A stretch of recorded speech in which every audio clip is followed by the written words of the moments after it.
ಎಲ್ಲರಿಗೂ ನಮಸ್ಕಾರ. ಮಿತಾಸ್ kitchen and life ಸ್ಟೈಲ್ಗೆ ಸ್ವಾಗತ. ಸ್ನೇಹಿತರೆ, ನಾನಿವತ್ತು ಸಿಹಿ ಗೆಣಸು ತಗೊಂಡಿದ್ದೇನೆ, ಸ್ವೀಟ್ ಪೊಟೊಟೊ. ಇದನ್ನೀಗ ಕಟ್ ಮಾಡಿಕೊಳ್ಳುವ.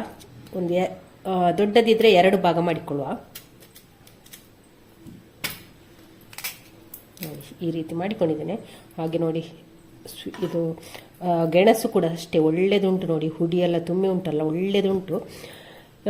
ಭೂಮಿಯಿಂದ ತೆಗೆದ್ರೆ ಉಂಟಲ್ಲ ನೋಡಿ, ಇದನ್ನು ನಾವು ಇದು ಭೂಮಿಯಿಂದ ತೆಗೆದು ಇದನ್ನು ಒಕ್ಕಿ ಉಂಟಲ್ಲ ಸುಮಾರು ದಿವಸ ಆಗಿದೆ, ಹಾಗಾಗಿ ಕಲರ್ ಚೇಂಜ್ ಆಗಿದೆ. ಇಲ್ಲದಿದ್ರೆ ಒಂಥರ ಮೆರೂನ್ ಕಲರ್ ಇರ್ತದೆ. ಇವಾಗ ನೋಡಿ, ಇದನ್ನೀಗ ನಾವೊಂದು ಕುಕ್ಕರಿಗೆ ಹಾಕಿಕೊಳ್ಳುವ. ಕುಕ್ಕರಿಗೆ ಹಾಕಿ ಇದರ ಲಿಡ್ಡನ್ನು ಹಾಕಿ 3 ವಿಶಿಲ್ ಬರೋ ತನಕ ಬೇಯಿಸ್ಕೊಳ್ಳುವ. ಇವಾಗ ನೋಡ, 3 ವಿಶಿಲು ಕೂಗಿಸ್ಕೊಂಡಿದ್ದೇನೆ. ಗೆಣಸು ಚೆನ್ನಾಗಿ ಬೇಯಬೇಕು.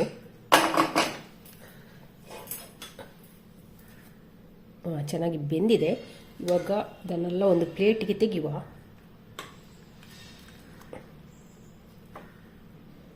ನೋಡಿ, ಇವಾಗ ಇದರ ಸಿಪ್ಪೆನೆಲ್ಲ ನೀಟಾಗಿ ತೆಗೆಯುವ. ನೋಡಿ, ಚೆನ್ನಾಗಿ ಬರ್ತದೆ. ನೋಡಿ, ಸ್ವೀಟ್ ಪೊಟೊಟೊದ ಸಿಪ್ಪೆನೆಲ್ಲ ತೆಗೆದು ಇಟ್ಕೊಂಡಿದ್ದೇನೆ. ನೀಟಾಗಿ ಸಿಪ್ಪೆ ಕೂಡ ಹೋಗಿದೆ.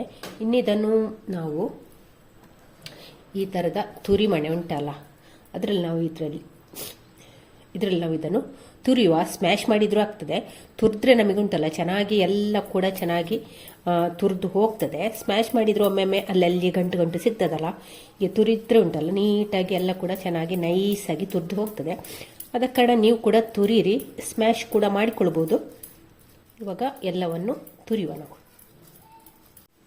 ಈಗ ನೋಡಿ, ಗೆಣಸನ್ನೆಲ್ಲ ತುರ್ಕೊಂಡಾಯಿತು. ನೋಡಿ, ನಯವಾಗಿ ಚೆನ್ನಾಗಿ ತುರಿದು ಬಂದಿದೆ. ಕೆಲವೊಂದು ಗೆಣಸು ತುಂಬ ಸಾಫ್ಟ್ ಇರ್ತದೆ, ಕೆಲವೊಂದು ಗೆಣಸು ಒಂದು ಸ್ವಲ್ಪ ಗಟ್ಟಿ ಇರ್ತದೆ. ಅಂಥ ಗಟ್ಟಿದ್ದ ಗೆಣಸನ್ನೆಲ್ಲ ನೀವು ತುರಿಬೇಕು. ಅವಾಗ ನೀಟಾಗಿ ಇದು ಸ್ಮ್ಯಾಶ್ ಆಗ್ತದೆ. ಇಲ್ಲಿ ನೋಡಿ, ಗೆಣಸನ್ನೆಲ್ಲ ಚೆನ್ನಾಗಿ ಸ್ಮ್ಯಾಶ್ ಮಾಡಿಕೊಂಡಾಯಿತು, ತುರಿದುಕೊಂಡಾಯಿತು. ಇವಾಗ ಇದಕ್ಕೆ ರೆಡ್ ಚಿಲ್ಲಿ ಪೌಡ್ರನ್ನು ಹಾಕ್ತಾ ಇದ್ದೇನೆ. ಅರಶಿನ, ಸ್ವಲ್ಪ ಧನಿಯಾ ಪೌಡ್ರು, ಒಂದು ಸ್ವಲ್ಪ ಜೀರಿಗೆ ಪೌಡ್ರು, ಒಂದು ಅರ್ಧ ಟೀ ಸ್ಪೂನ್ನಷ್ಟು ಗರಂ ಮಸಾಲ, ರುಚಿಗಾಗುವಷ್ಟು ಉಪ್ಪು, ಸ್ವಲ್ಪ ಅಜ್ವಾನ, ಓಂಕಾಳು ಇದನ್ನು ಚೆನ್ನಾಗಿ ಒಂದು ಸ್ವಲ್ಪ ಹೀಗೆ ಕ್ರಷ್ ಮಾಡಿಕೊಂಡು ಹಾಕಿಕೊಳ್ಳ. ಗ್ಯಾಸ್ಟ್ರಿಕ್ಕು ಅದೆಲ್ಲ ಆಗೋದಿಲ್ಲ, ಹಾಗೆ ಟೇಸ್ಟ್ ಕೂಡ ಚೆನ್ನಾಗಿರ್ತದೆ, ಫ್ಲೇವರ್ ಎಲ್ಲ. ಇವಾಗ ಇದಕ್ಕೆ ಗೋಧಿ ಹಿಟ್ಟನ್ನು ಹಾಕ್ತಾ ಇದ್ದೇನೆ. ಒಂದು ಅರ್ಧ ಕಪ್ಪಿನಷ್ಟು ಗೋಧಿ ಹಿಟ್ಟು ಹಾಕಿ ಒಮ್ಮೆ ಚೆನ್ನಾಗಿ ಕಲಸಿಕೊಳ್ಳುವ. ಇವಾಗ ಹಿಟ್ಟನ್ನೆಲ್ಲ ಒಮ್ಮೆ ಚೆನ್ನಾಗಿ ಕಲಸಿಕೊಳ್ಳುವ. ನೀರು ಹಾಕೋದು ಬೇಡ ಫಸ್ಟಿಗೆ. ಗೆಣಸಿನಲ್ಲೇ ನೀರಿನ ಅಂಶ ಇರ್ತದೆ ಅಲ್ಲ, ಹಾಗಾಗಿ ಗೆಣಸಲ್ಲಿದ್ದ ನೀರಿನಲ್ಲೇ ಫಸ್ಟಿಗೆ ನಾವು ಗೋಧಿ ಹಿಟ್ಟನ್ನು ಕಲಸಿಕೊಳ್ಳುವ. ಇಲ್ಲಿ ನೋಡಿ, ಗೆಣಸಿಗೆ ಗೋಧಿ ಹಿಟ್ಟು ಹಾಕಿ ಈ ರೀತಿ ಕಲಸಿಕೊಂಡಿದ್ದೇನೆ. ಚಪಾತಿ ಹದಕ್ಕೆ ಹೀಗೆ ಗಟ್ಟಿ ಬೇಕು. ನಾನಿಲ್ಲಿ ನೀರು ಸೇರಿಸಲಿಲ್ಲ, ಅಂದರೆ ನಾನು ತೆಗೆದುಕೊಂಡಂಥ ಗೆಣಸಲ್ಲಿ ಉಂಟಲ್ಲ ನೀರಿನ ಅಂಶ ಜಾಸ್ತಿ ಉಂಟು. ಕೆಲವೊಂದು ನೀರಿನ ಅಂಶ ಜಾಸ್ತಿ ಇರುವುದಿಲ್ಲ, ಸ್ವಲ್ಪ ಹುಡಿ ಇರ್ತದೆ. ಅಂಥ ಗೆಣಸಿಗೆಲ್ಲಾದರೆ ನೀವು ನೀರು ಸೇರಿಸ್ಕೊಳ್ಬೇಕಾಗ್ತದೆ. ಫಸ್ಟಿಗೆ ಗೆಣಸಲ್ಲೇ ಕಲಸಿಕೊಳ್ಬೇಕು ಹಿಟ್ಟನ್ನು. ಆನಂತರ ಬೇಕು ಅಂತಿದ್ರೆ ಮಾತ್ರ ನೀರನ್ನು ಸೇರಿಸಿಕೊಂಡ್ರೆ ಆಯಿತು. ಇವಾಗ ಇಲ್ಲಿ 1 ಟೀ ಸ್ಪೂನಷ್ಟು ಎಣ್ಣೆಯನ್ನು ಸೇರಿಸಿಕೊಂಡು ಚೆನ್ನಾಗಿ ಕಲಸುವ. ನಾನು ಕೊಬ್ಬರಿ ಎಣ್ಣೆಯನ್ನು ಹಾಕಿದ್ದೇನೆ.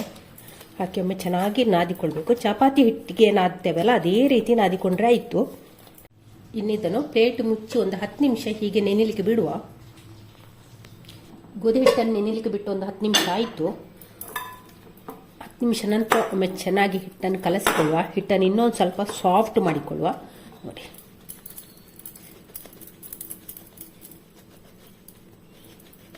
ಚೆನ್ನಾಗಿ ಕೈಗೆ ಕೂಡ ಅಂಟುವುದಿಲ್ಲ.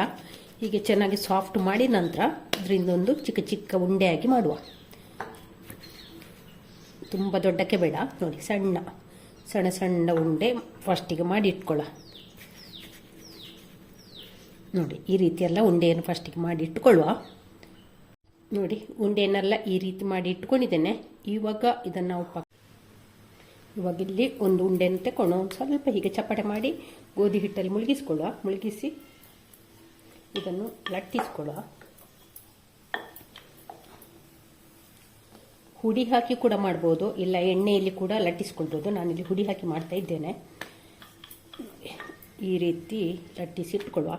ಅದೇ ರೀತಿ ಇನ್ನೊಂದು ಉಂಡೆಯನ್ನು ತೆಕ್ಕೊಂಡು ಹಾಗೆ ಲಟ್ಟಿಸಿಕೊಂಡು ಹಿಟ್ಟಲ್ಲಿ ಅದ್ದಿ ಹಾಗೆ ಲಟ್ಟಿಸಿ ಇಟ್ಕೊಳ್ಳೋ. ಅದೇ ಸೈಜಿಗೆ ಲಟ್ಟಿಸಿಕೊಂಡ್ರೆ ಆಯಿತು.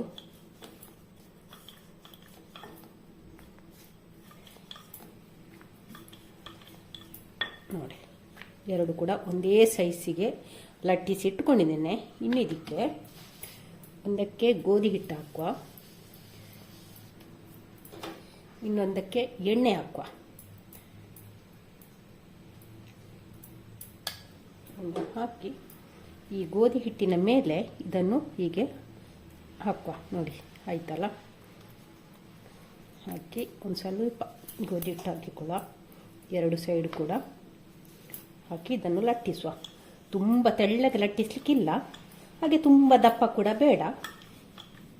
ಹೀಗೆ ಲಟ್ಟಿಸುವ. ಹೀಗೆ ಲಟ್ಟಿಸಿದರೆ ಉಂಟಲ್ಲ, ನಮ್ಮ ಗೆಣಸಿನ ಪರೋಟ ಉಂಟಲ್ಲ, ತುಂಬ ಲೇಯರ್ ಆಗಿ ಚೆನ್ನಾಗಿ ಬರ್ತದೆ. ಹಾಗೆ ತುಂಬ ತೆಳ್ಳಗೆ ಲಟ್ಟಿಸ್ಲಿಕ್ಕಿಲ್ಲ.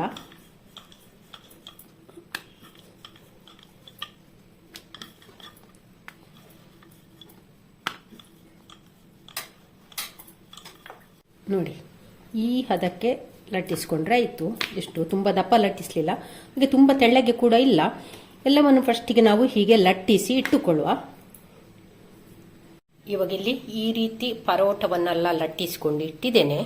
ಹಾಗೆ ಇಲ್ಲಿ ಒಂದು ತವವನ್ನು ಕೂಡ ಸ್ಟವ್ ಮೇಲೆ ಕಾಯ್ಲಿಕ್ಕೆ ಇಟ್ಟಿದ್ದೇನೆ. ಇನ್ನಿದನ್ನು ನಾವು ಇವಾಗ ಇಲ್ಲಿ ತವಕ್ಕೆ ಒಂದು ಸ್ವಲ್ಪ ಎಣ್ಣೆಯನ್ನು ಹಾಕಿಕೊಳ್ಳುವ. ಎಣ್ಣೆ ಹಾಕದೆ ಕೂಡ ಮಾಡ್ಬೋದು.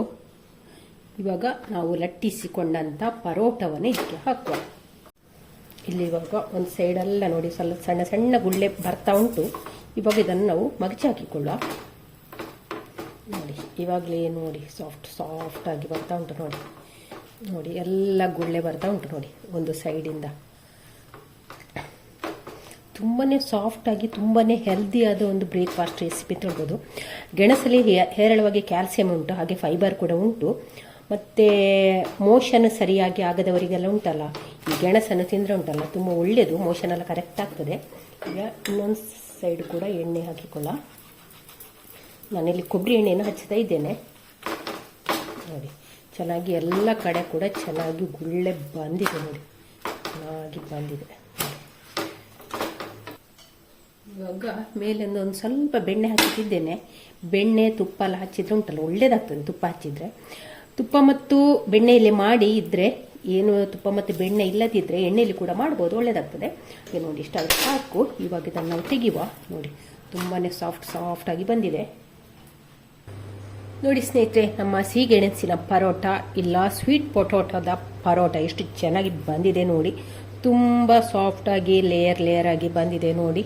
ಇದೊಂದು ಪಾಕೆಟ್ ಥರ ಬಂದಿದೆ. ನೋಡಿ ನೋಡಿ ಎಷ್ಟು ಚೆನ್ನಾಗಿ ಬಂದಿದೆ, ಹಾಗೆ ಸಾಫ್ಟಾಗಿ ಬಂದಿದೆ. ನೋಡಿ, ನಿಮಗೆ ಬೆಳಗ್ಗೆ ಮಾಡಿದರೆ ಸಾಯಂಕಾಲ ತನಕ ಆರಾಮ್ಸೆ ತಿನ್ಬೋದು. ಇದನ್ನು ನಿಮಗೆ ಬೆಳಗ್ಗೆ ತಿನ್ಬೋದು, ನೈಟು ತಿನ್ಬೋದು, ಹಾಗೆ ಟಿಫಿನ್ ಬಾಕ್ಸಿಗೂ ಕೂಡ ಒಳ್ಳೆಯದಾಗ್ತದೆ. ಸ್ನೇಹಿತರೆ, ರೆಸಿಪಿ ಇಷ್ಟ ಆದರೆ ಲೈಕ್, ಶೇರ್, ಕಮೆಂಟ್ ಮಾಡಿ. ಚಾನಲನ್ನು ಯಾರಾದರೂ ಹೊಸದಾಗಿ ನೋಡ್ತಿದ್ರೆ ಪ್ಲೀಸ್ ಸಬ್ಸ್ಕ್ರೈಬ್ ಮಾಡಿಕೊಂಡು ಚಾನಲನ್ನು ನೋಡಿ. ನಾಳಿನ ಹೊಸ ಬ್ಲಾಗ್ ಅಥವಾ ರೆಸಿಪಿಯೊಂದಿಗೆ ಸಿಗೋಣ. ಅಲ್ಲಿವರೆಗೆ take care, bye bye. Thank you ಸ್ನೇಹಿತರೆ.